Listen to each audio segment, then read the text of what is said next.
Welcome to the Attention Deficit Disorder Expert Podcast Series by Attitude Magazine.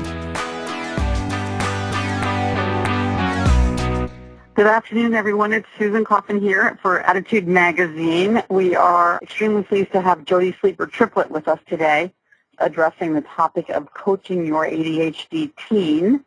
Jodi is a certified master coach and one of the original coaches specialized in youth coaching. She's the co-founder of the Institute for the Advancement of ADHD Coaches, the author of a number of books on empowering youth with ADHD, and she spends a considerable amount of her time these days training other coaches to work with kids with ADHD. She's a regular columnist for Attitude Magazine. We're fortunate to have her and a contributor to our website. I want to make sure that you all get the name of her website where you'll find lots more information on coaching teens. It's jsdcoach.com. So thank you, Jodi, and over to you. Well, welcome, everyone. And I want to just give you a sense of an overview of what I want to talk to you about or get you to think about around coaching your ADHD teen, with the understanding that in this next hour you are not magically going to become coaches, but you will hopefully get your questions answered and figure out a little bit of how we can shift your language in order to make it easier for you to start communicating with your teens. There are, as you know, so many areas of the brain. In this first slide, there are different places that negatively impact ADHD teens. And the important part is to have an understanding of what's going on in the areas of the brain that are negatively impacting your child's ability to succeed. Because the more you know, the better educated you are, the easier it is to help them. So the first thing, know your teen's learning style. We all have a predominant style, but your teen may learn differently from you. If they're visual and you're auditory and you're screaming up the stairs for them to do something and it's not in writing, you probably all know it's not going to happen. If you have a child who's more kinesthetic, many of our predominantly hyperactive kids have difficulty sitting still. But there are ways to do activities. There are ways to have a conversation, go for a walk together, shoot hoops, give activities that are more active rather than passive, and understand each other, because it really makes communication in the household a lot better. Ask open-ended questions and be really curious. It's amazing when you ask an open-ended question rather than a closed-ended question that will give you an answer of yes, no, I don't know, maybe. You want to avoid that because that will help you to shift. Some of the examples, and there are a ton of them out there. If you need more of that, I'm certainly able to send them to you. An example, how does this fit into your plans? So they're planning something that seems to be a little too much stuff or too many activities to fit into a certain span of time. Ask the question rather than stating, oh, you're never going to be able to get that done. Another question, how do you suppose you could improve this situation? Your child comes home, your teen comes home and has a problem either with their teachers, their classmates, something's going on, maybe at their part-time job. How do you learn to talk to a boss? So you can ask that question. How do you suppose you could improve this situation? And give them an opportunity to think about it before you jump in and tell them what to do. What are your next steps? If they've started a project or they made an initial phone call to someone and they're waiting for a call back, what would be the next steps? How long will they wait? How long is it going to take to go from step 1 to step 2? Transitioning from high school to college, what are the next steps you need to take to learn more about that school or to find out who your roommate's going to be? What's on your mind? That's a great one after school for teens. Just a general question, not did you do your work, how was your test? It can be nice to have them feel and know that you're interested in more than just one little thing, one academic piece, and just start an open conversation. And then for any question that you're asking, you can always follow it up with, can you tell me more about that? And I do that a lot in coaching, and I find that teenagers will hesitate But then they realize there's no boundary there. There aren't any rules of what they can tell me more about. It's just anything. So anything goes, and that helps to open communication between parent and child. As I said, avoid closed-ended questions that allow your teens to give you a yes or a no answer only. Avoid asking why. There's a judgment behind why. Why didn't you do that? Is judgmental, and they feel like, oh, I don't want to answer because she's mad that, wants to know why I didn't do it. Instead of that, you might ask, so what happened to keep you from doing that? What got in the way of your ability to move forward or to answer that question or complete that exam or show up for the job interview, rather than asking a why question? And shoulds. In coaching, we laugh at each other. I was at the CHAD conference a couple weeks back, and one of the things I said to somebody, oh, I guess I should be doing this, and I stopped myself, and they were all smiling at me, and I said, I know there are no shoulds in coaching. It isn't about what you should do. It's about what you will do, what you want to do, and what you can do. If you cannot do something, then the question is, what do you need to learn in order to be able to do it? Because you can't do it now, but there's no reason why you can't learn to do it at a later time, whether that's tomorrow or 10 years from now. But shoulds give us the impression, adults and children, that we have this obligation to something that we must do in a way that feels very overwhelming. Listening beyond words. When you're sitting with your teenager or you're on the phone with them and you can feel or see a stress level, you notice a shift in body language, they're less focused than usual. And this is beyond what you typically would observe in your teen with ADHD. So ask the question, gee, what's happening? Wondering what's going on here. I'm noticing that you seem more stressed today. I noticed that you were kind of sad when you came in. What's that about? What's happening? Rather than saying, can I help you with anything, which could be a no or a yes question, yes or a no question, ask, how can I be of help to you right now? And that response, parents, might be, nothing, I would just like to be alone for a little while. Let that happen. Listen beyond those words and know that sometimes our teenagers really need their space. And also take a look at, what is the behavior? Is this a typical teenage behavior? It's not always about having ADHD. Teenagers are very difficult. They're going through lots of changes, and we've all been there, and some parts you want to relive and some parts you don't ever want to deal with again. So that's part of what we want to be sure to acknowledge and embrace in our teens, that as they're growing and changing, some of the things they're experiencing are related to ADHD, are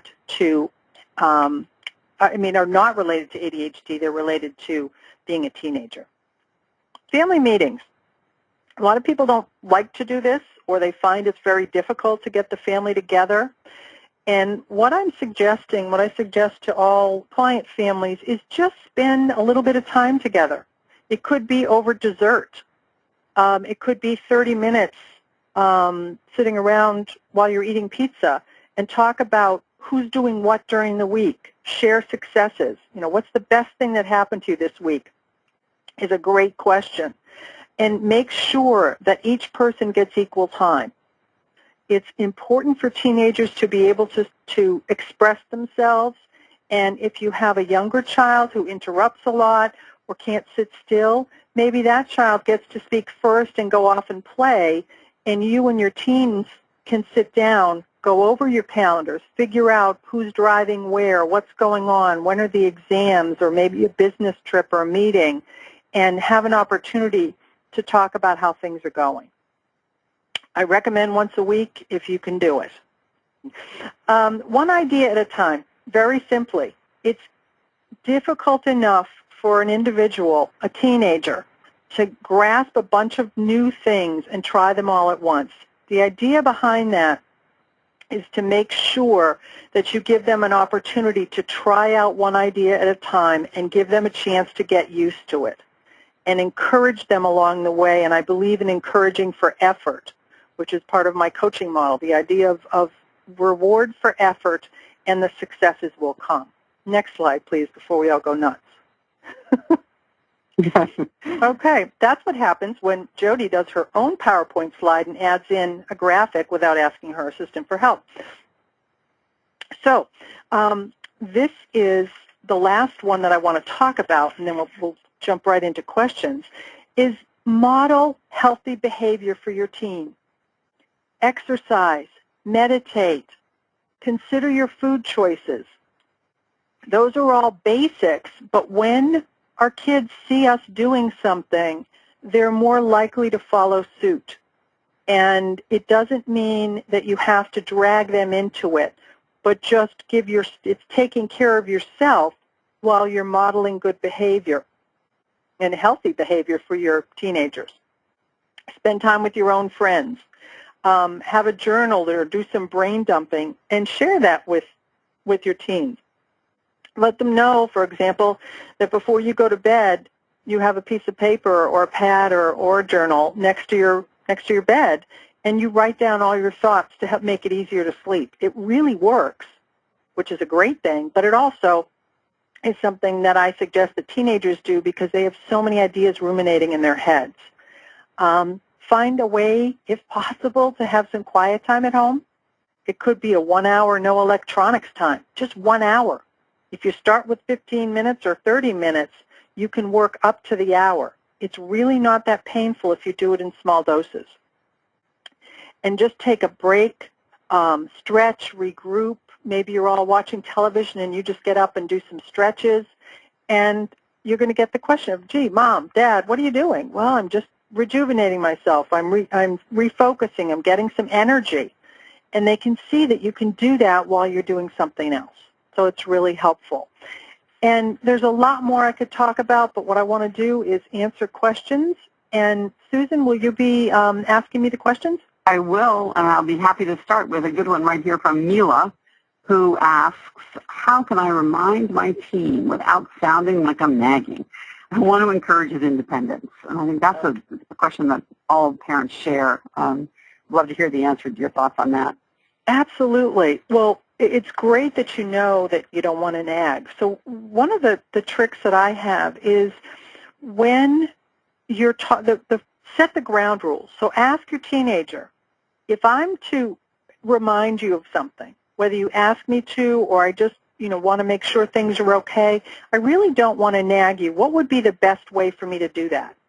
And oftentimes the teens are able to say, well, could you write me a note? Could you text me? Are you willing to just, maybe you could state it in a way, say, hey, friendly reminder, it's almost time to leave, in a transition type of reminder. In terms of studying for tests, doing other things that come across as nagging, the question that I ask is, what is your schedule? And might we take a few minutes to just go over that so that I don't nag you and I know that you're pretty well set with what you need to do. So it's putting it back on your teens, asking them to give you information rather than telling them. Now, that's fascinating. There's another question that's sort of similar, and this is from a mom who says, I worry that instead of coaching my son, I'm enabling him and thereby crippling him, and it's hard for me to tell where the line is. I'm tutoring him through some college courses, and he's passing, but should I just let him fail so he can say, no, I need to study instead of going off to socialize? She says, I'm just really not sure where the lines are, and I'm scared to death to send him off to college with no supervision because I've seen what that leads to. Yeah, that's a big concern. I appreciate the question. Is that when you mentioned tutoring him on some of the college courses, what would it be like to have someone else be the tutor to find out whether or not your son can independently get the information he needs? The key here is to disconnect yourself, not completely, but to decrease your level of involvement as things go forward. So to say to him, I trust you. I can see that you're struggling with some of your courses, and up to now I've been your tutor, but I'm wondering if you'd be willing to work with a different tutor, to work with a coach, whoever it is that could help, so that you get out of the middle of it. Because what happens when parents act as the tutor or the coach on a regular basis, we lose the objectiveness between the two parties. So your son might be thinking, well, gee, I have to do this a certain way to please my mom, but if he's having problems and doesn't understand, he doesn't want to insult you to say, hey, I don't understand what you're trying to tell me. If he's having trouble or the grades are bad, it's much harder to come back to mom, the tutor, than it does the paid tutor to say, hey, I'm not getting it. Can we work on it again? I found the same thing in coaching. The teens and college students will come to me with their struggles, and then they get to talk about how they'll present that to their parents, but they're not doing it right away. So they have time to process the best way to approach it.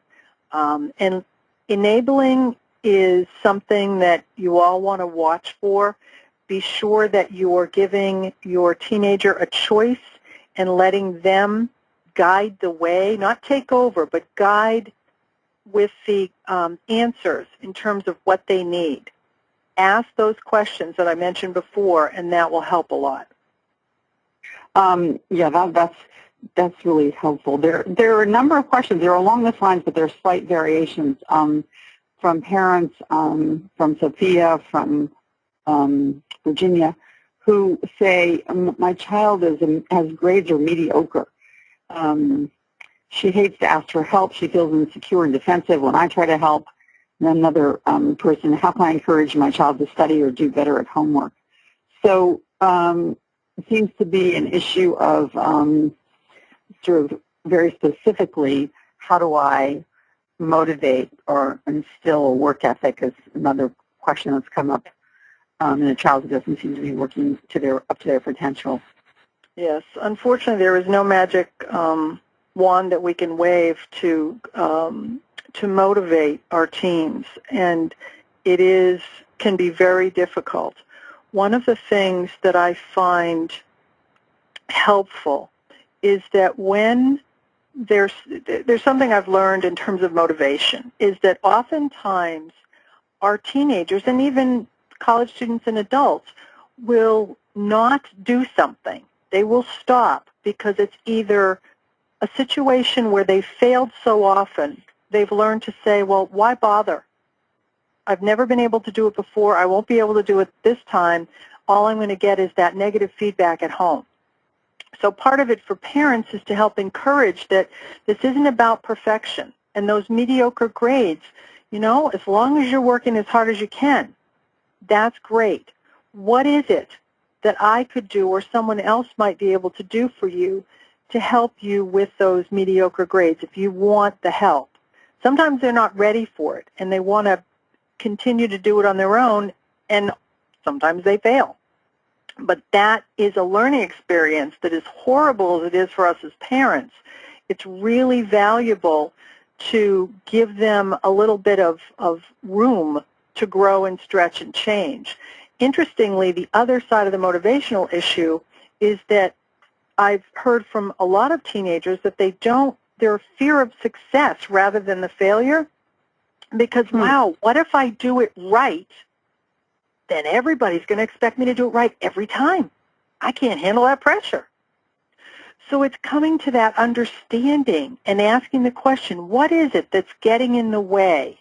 What's making it difficult for you to move forward?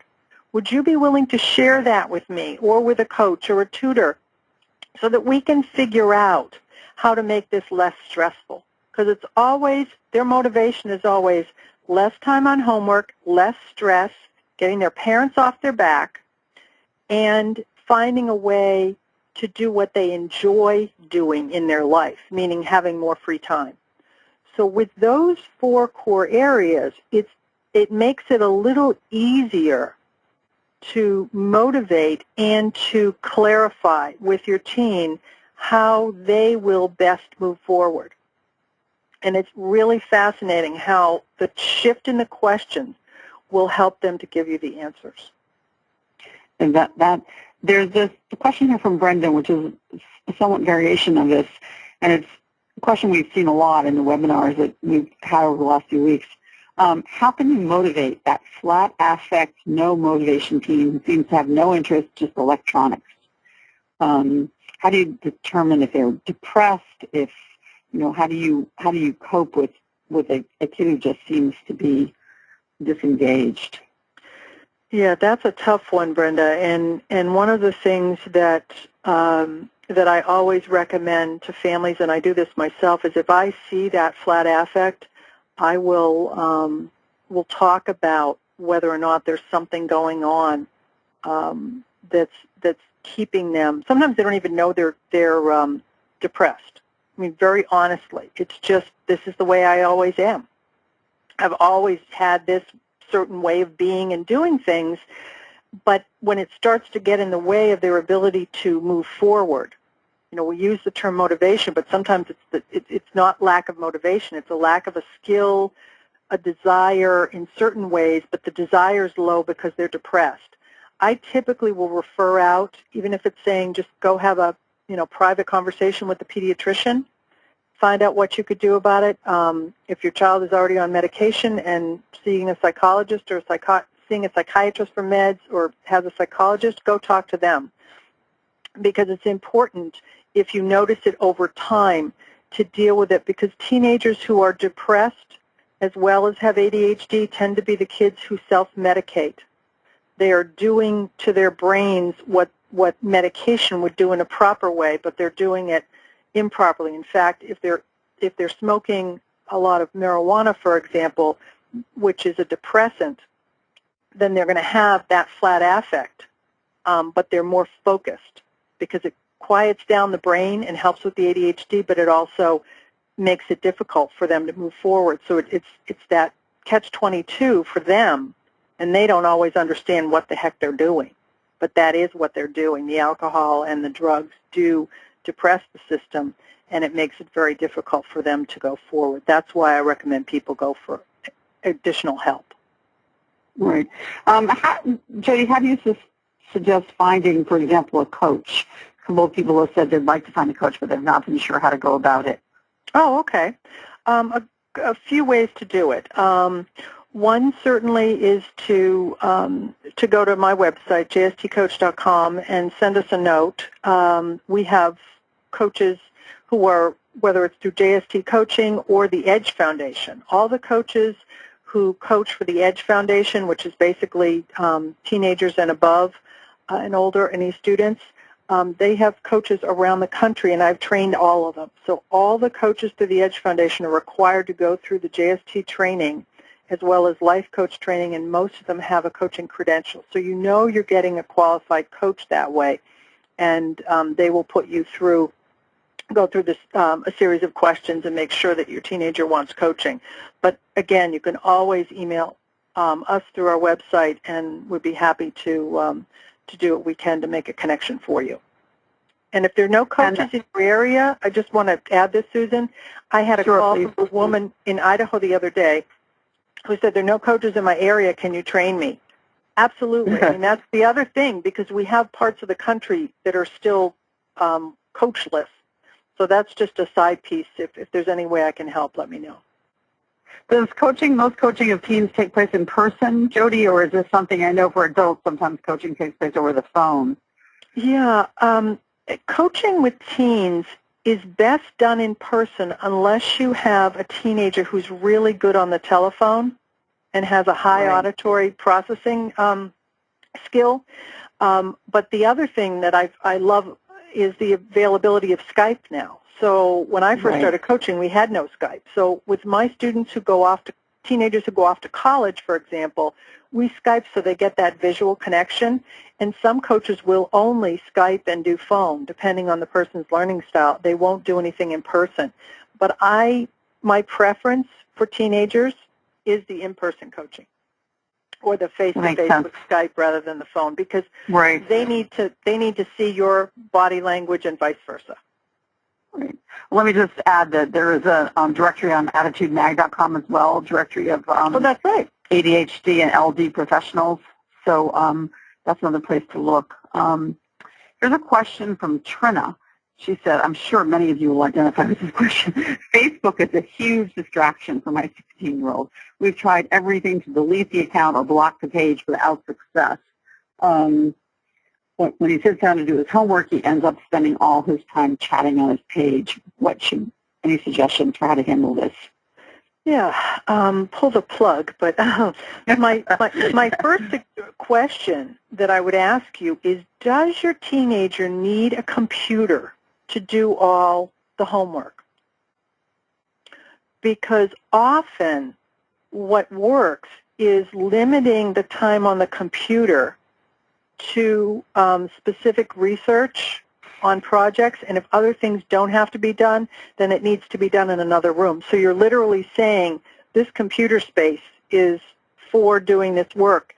I know families who've moved their computers into common areas, and you either have to keep it quiet, they can put headphones on so that it's really quiet when they're trying to do work if you have a distracted teen.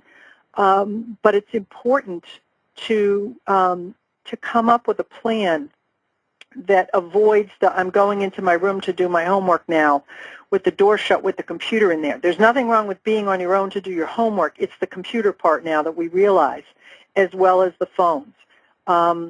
It's hard on them, and teenagers don't like it when I suggest, well, leave your phone by the door, spend an hour doing homework, come take a break, check your messages, and then go back and do more.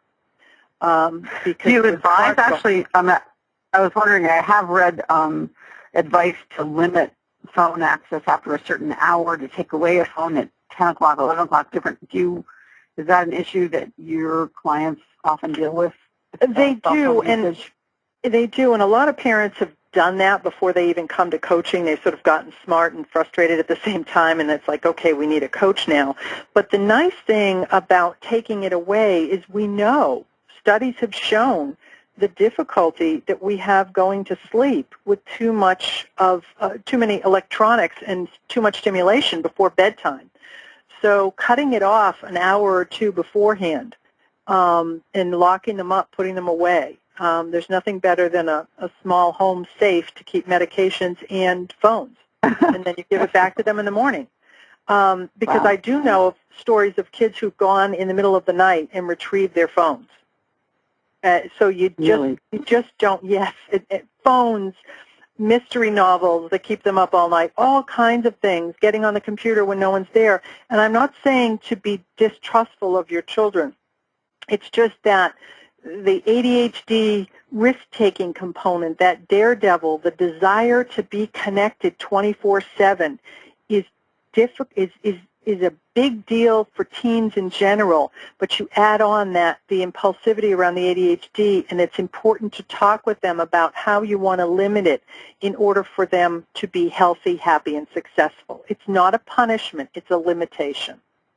So frame it that way, and it can make it easier. Good luck with that phone one. Wow. Yeah, it's tough. Richard wants to know whether you could comment on the issue of teens and driving, specifically as it might relate to medication for ADHD. Well, teens and driving, we studied, Ray Hemphill, and, oh goodness, sorry, I'm completely blanking, but she does a lot of work with bullies now out in the Midwest. With Mark Katz, and I'm sorry that it's not coming to me. But they did a study a long while ago on teens and driving and found certainly that we know that teenagers are, with their level of inexperience and the lack of full brain development, they're not cognitively built for driving, even though we let our kids drive, legally at 16 in most cases.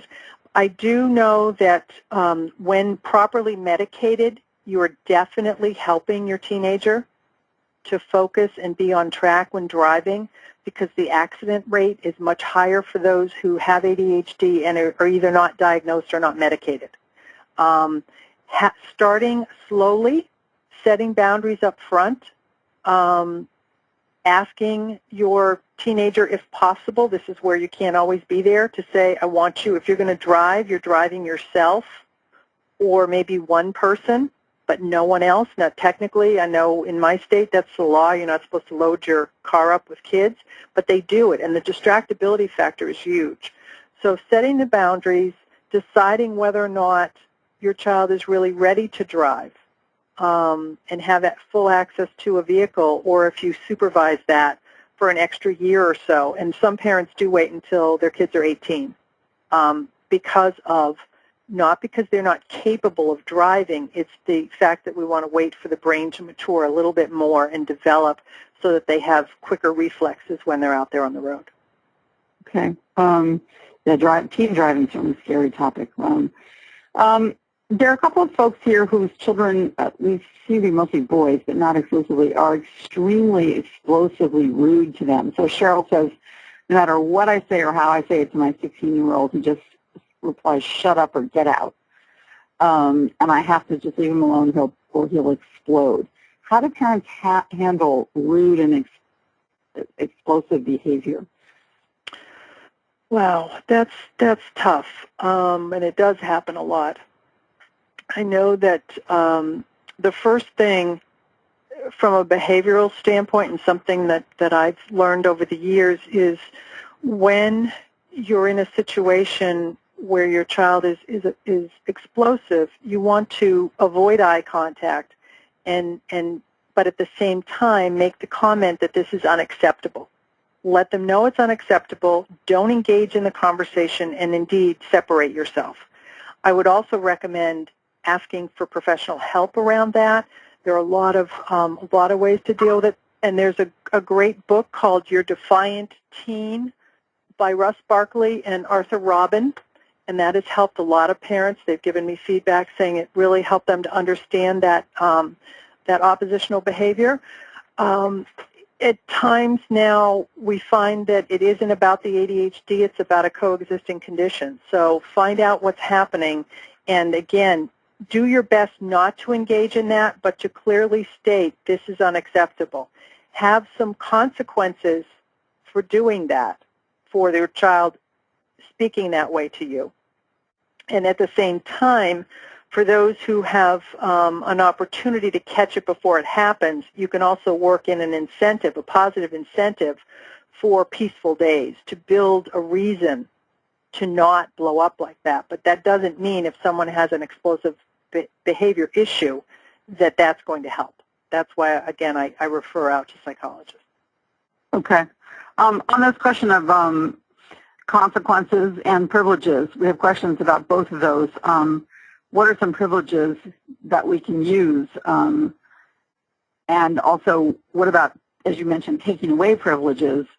What do you recommend in terms of putting that into effect for the maximum effectiveness?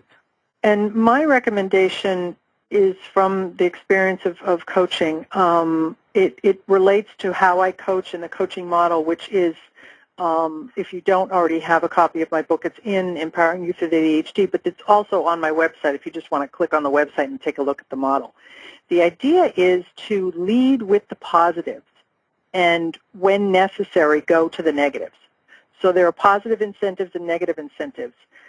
And I did have a discussion with Sharon Weiss and Sam Goldstein about this, because this is the work that they do in the behavioral end, and they agreed that we certainly want to lead with the positives, but you want to make sure that your teenager's clear about what the negative consequences will be if they do not follow through or they really go in the other direction, like that, the explosive behavior. Some of the things that are great for rewards is extra screen time during the hours that are applicable. For those who are driving, it could be some gas money. It could be money to go to the movies, or maybe going out together. Younger teenagers like an opportunity to pick the restaurant. I had a student who, whenever she had a good week, she would get to pick the restaurant that they would go out to on the weekend. Now, they could afford to go out to dinner every weekend as a family. For those of you who can't do that, maybe it's you pick what's for dinner, or you pick the dessert, or we get to watch the movie you want to watch. As your teens get older, pretty much 15 and up, those who are pushing away from you want incentives that are directly related to them. It's the me generation. So you want to think about money towards a new phone, money towards clothing. Maybe I know that a lot of my female clients, the girls would like to go shopping, but they needed someone to take them. So their parents weren't necessarily paying for everything, but they give them a little money toward the shopping trip and give them the transportation. Being able to spend time with friends, sleeping in late, whatever it is that you know your teenager would like, and if you're not sure, ask them. Typically, I find that teens with ADHD ask for less than what their parents are willing to offer. Because so many of them feel terrible about themselves with their low self-esteem. So don't be surprised if you don't get as much back from them because they feel, unfortunately, that they don't deserve it. Well, that's fascinating. Yeah, I'm sure you're right. Just to backtrack for a second, you mentioned a book on a Defiant Teen, or Your Defiant Teen. And Your Defiant Teen by Russ Barkley and Arthur Russ Robin. Barkley. Yep. Russ Barkley and Arthur Robin, R-O-B-I-N. Okay, thanks so much. There's someone here who, named Michelle, who's asking something I think also many friends identify with. How do I keep my son focused on homework after school? It is such a painful time of the day. It seems to go on forever, and keeping him focused on it is extremely difficult. Mm-hmm. Well, as many of us know, we want to encourage homework completion earlier in the afternoon than later, because that's a much better time for our kids to be focused, especially if they take medication and it's wearing off. Waiting until later at night when they're tired is difficult. So in order to keep a child focused, if part of the thing is part of the plan, and I don't know how old your child is, but just thinking about a high school student, that they want to be independent when they're doing their work, but typically parents will say, work for 2 hours and get your homework done. What you really want to do is say 20 minutes, 5-minute break, 20 minutes, 5-minute break. Work them up to doing a little bit more. If there's difficulty focusing, then your child is spending too long sitting in one place trying to do the work. So you want to stop the process, or have him stop the process using a timer in a short period of time to get up, stretch, get a drink of water, and sit back down. Or subject by subject, as long as that's not one of the subjects isn't going to take 2 hours. The reason for that is it refocuses and re-energizes the brain, and that makes a big difference. So by interrupting or breaking the pattern, you can actually increase the focus, as compared to a lot of people who believe if they just sit down and do it, they're going to be more focused in one period of time. Is it common that kids with ADHD do seem to take so much longer to do their homework, and is that a function of distractibility or organization, or all of the above, or well, it's all of the above, or any combination, and that's right. what I love about being able to ask those questions. How long does it typically take you? Would you be willing to track how much you did in 20 minutes? When you get started, when it's time to start your homework, what do you do first? Often it's like, well, I don't know, I just grab the first thing. So that's more organization and planning. Someone else says, right. Yeah, I know exactly what I have to do, but I look up and realize, oh my gosh, I have no idea what I just read. That's focus.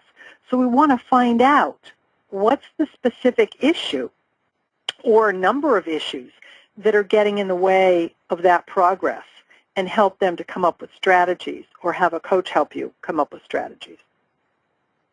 So back to your sort of curiosity, investigation, find out more about what's going on before you come up with a plan to address it. Sounds like great advice. Question here from Leslie, and similar questions from others. My son has decided that he does not need his medication every day, but it's apparent that it's impacting his ability to study.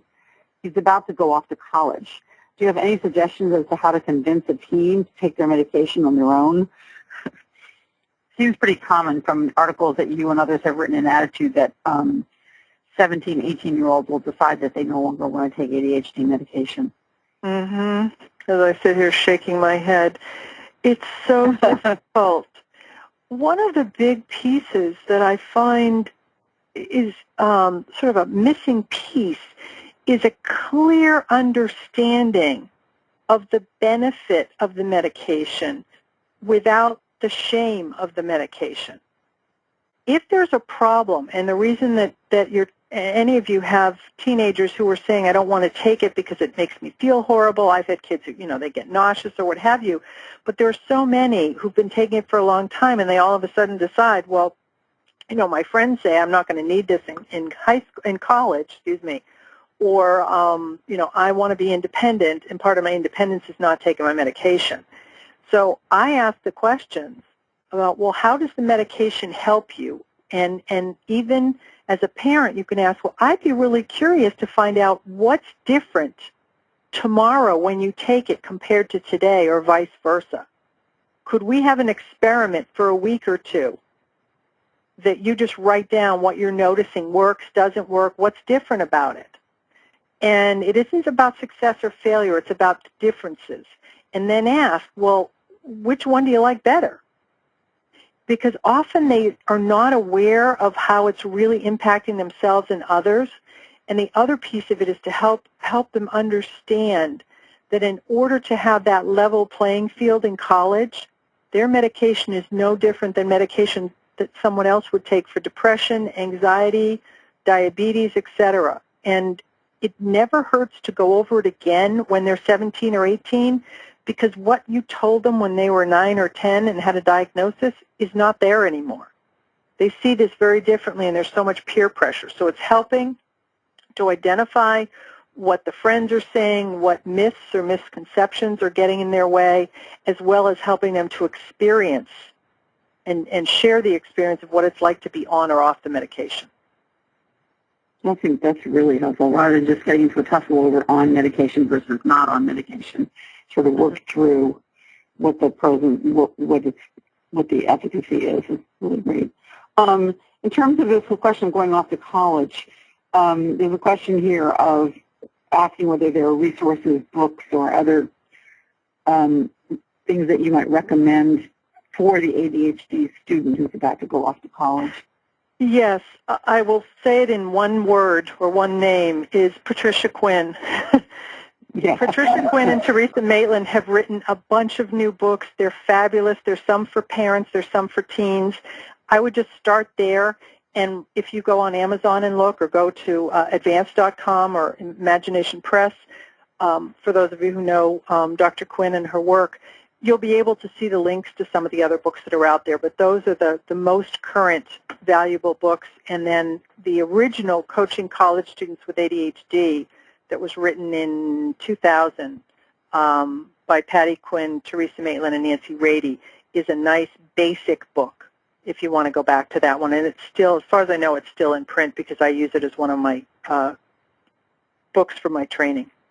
Yeah, that's great. I wanted to ask about sports. There's a question here from someone whose high schooler seems to be overly competitive and rambunctious and sort of alienates his teammates on the sports fields. Do you have any comments on sports and ADHD teens? Well, I hear that the question is around sports, but I also wonder what happens in other situations, because sometimes that level of competitiveness or wanting to feel the best when there is a student who has ADHD and is really good in sports, they tend to push the envelope because it's something they feel comfortable with, whereas if they don't feel good about their academics, they're not going to be able to shine. So that's a self-esteem issue. It could also be social skills. And one of the, what could be helpful with that is talking to the coach and to the sports coach and finding out what the coach is seeing, and also working on some behavioral issues, whether that's, as a parent, I find that can be really difficult to work on role-playing and finding different ways to communicate with other kids, but you certainly can ask those questions. If you were in Joe's shoes how would it feel if you were treated like that?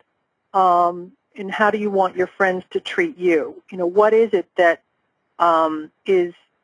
gets you all excited about pushing everybody else's buttons or being the best out there? And it doesn't mean that it's the best is wrong. It's just what is it that's motivating and exciting.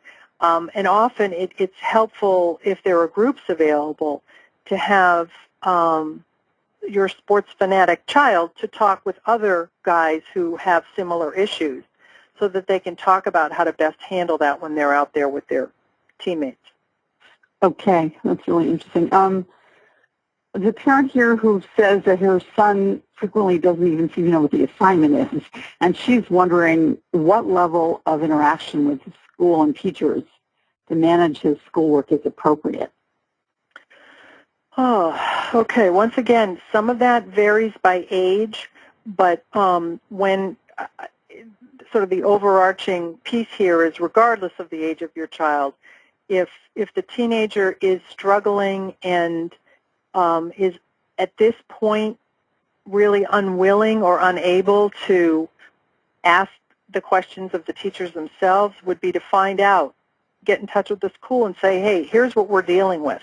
Between the ADHD and whatever else might be happening, you know, my child is not getting all the information. Could we get together and come up with a plan? Now, if your child already has a 504 or an IEP, it's an opportunity to convene a meeting and find out how to set it up so that you're not enabling your child by being too much in the middle, but you're starting you're the facilitator of the process so that your teenager can learn how to communicate directly with the people at school. But there's no reason not to get in there, find out what's going on, and come up with a plan, whether that is an official plan or an unofficial plan that you work on with your teen. And also, this is where coaches really come in handy, because I can talk with the school, with my client, with the teenager's permission, and be more objective in talking about how we come up with a plan to make it work so that he or she remembers the homework, knows what to do, knows when it's due, and et cetera. And it's really helpful when it's not the parent. I can imagine that, yeah. I guess sort of continuing along that train of line, Lori asks, how do I coach my son to advocate for himself and work independently with the teachers? So let me guess that, you know, partly what you're describing would be to model this behavior for your child, the way you described meeting with the teacher and setting up a plan. Is that sort of what you would suggest for your child to work? Mm-hmm. And one other little piece. Oh, I'm sorry. Was there another piece of the question? Nope, that's it.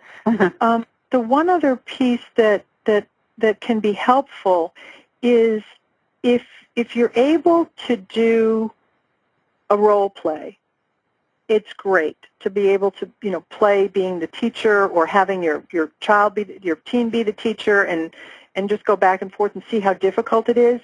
But even if that can't happen, because many teenagers don't want to do that with their parents, and it's somewhat understandable, but the other piece is to ask, what is it? What is the biggest fear you have, or the biggest thing that's getting in your way? Like if you had a boulder and it was in front of, between you and the teacher, what would be written on that boulder? Is it, I don't like him? Is it, I don't know what to ask?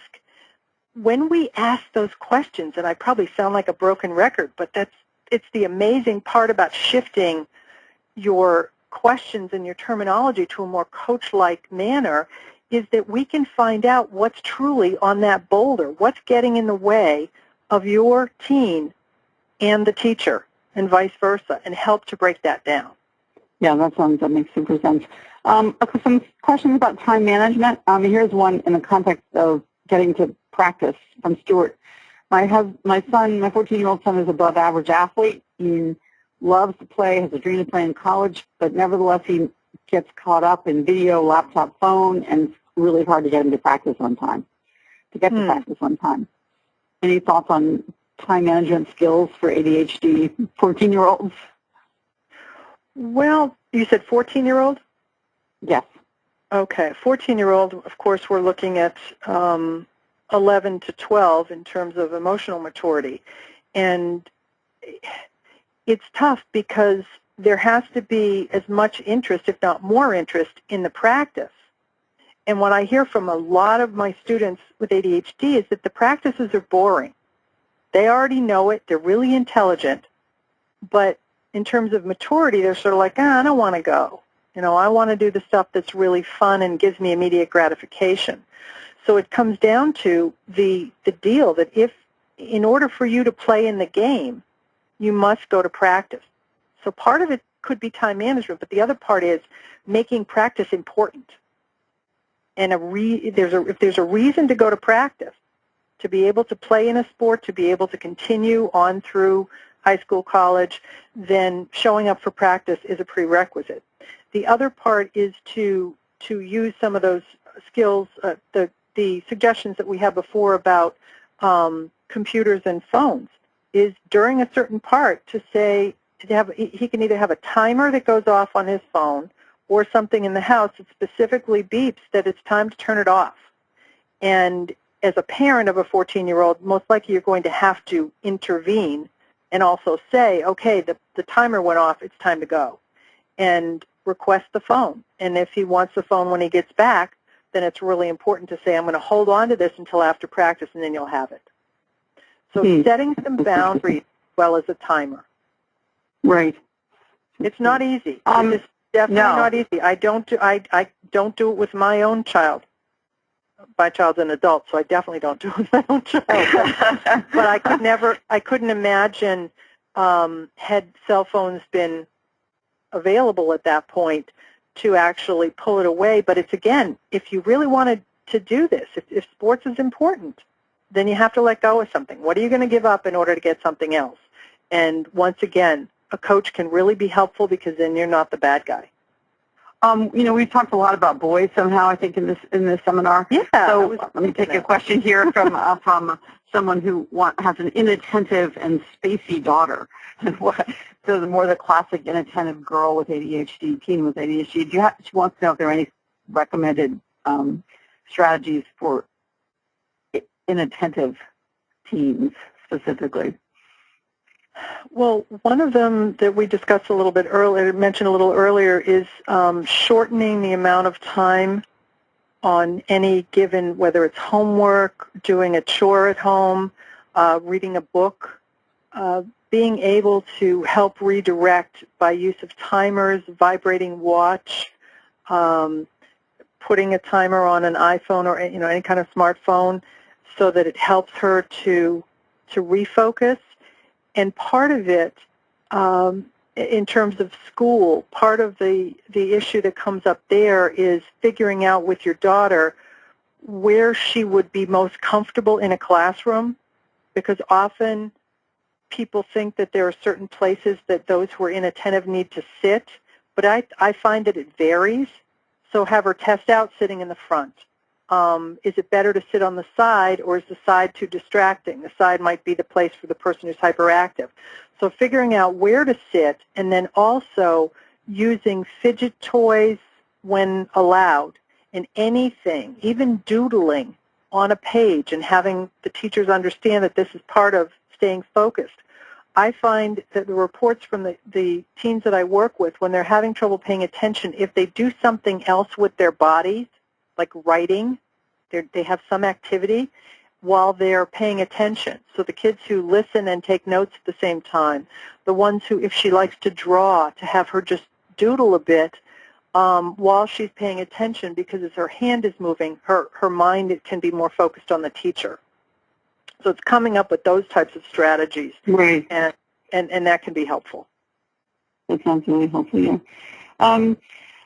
There are a number of questions here about social skills, specifically a couple of moms whose daughters don't have friends, and it's very painful to see their children without any friends or close friends at all in high school, and others who seem to have good social skills but somehow don't hang on to the friends that they have, sort of rotate through friends frequently. And teen years are so important for the friendship stuff is so important in the teen years. I wondered what your thoughts were on helping with social skills. Absolutely. It goes back to the maturity for in both cases. At least that's what I've found, is that It can be helpful for you as parents to ask what your child does when with friends, for those who have friends but don't keep them, or what did you like about being with those friends that you don't have anymore. Sometimes it can be boredom. It could be that the others, and this is what I hear a lot, is the others tend to outgrow the student with ADHD because they're maturing at a faster rate. So there's certain times where the students who come to me for social skills coaching will be behind a couple of years, and the other girls, for example, are off hanging out with boys, and my client isn't ready for that. And so changing the friends has to do with whether it's an academic shift in knowledge level or ability to do a certain amount of work, being uncomfortable with the growth and change in interests of the other kids. For those who don't have friends at all, it's nice to be able to talk about one person that your child notices and might be interested in getting to know, and start very slowly. There are those who need step-by-step even to go into the cafeteria and eat lunch. Often they skip lunch and they'll go to the library. It's not because they want to be extra studious, it's because they're not comfortable being with other people. So look into what might be happening with the social anxiety, which is very common in, well, boys and girls, but girls with ADHD, I've seen a lot where the anxiety is more of the problem than the ADHD, but it can be masked for a while. So until you figure out what's really getting in the way, you won't know whether that means therapy, some social skills groups, or possibly some coaching where we come up with some, as I was mentioning, those step-by-step strategies that you could try at home, too, to work your child back into connecting with other people, even if it's only for a few minutes every day. Yeah. So social anxiety is common in kids with ADHD. Yes, very common. Yeah. We are regretfully out of time. This has been incredibly helpful. I have a sense that we could go on for many hours. Maybe we can schedule another session with you, Jodi. Sure. Do you have any final thoughts or advice for parents of struggling teens before we say goodbye? Yes, and this is for you parents, not for your teens. First of all, breathe. Know that your child and your children will grow and they will change and improve, and be ready to manage those teenage years for a little bit longer than you might expect. And I don't mean that it necessarily is bad news. It's just going to take a little longer. So your expectations of a 15-year-old really are a little too soon.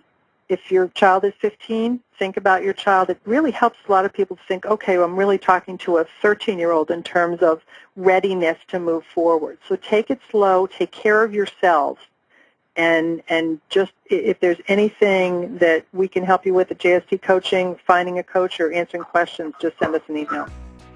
Thank you so much, Jodi. We really appreciate it. Bye, everyone. Great. Thanks, everybody. For more Attitude Podcast and information on living well with attention deficit, visit attitudemag.com. That's ADDITUDEMAG.com.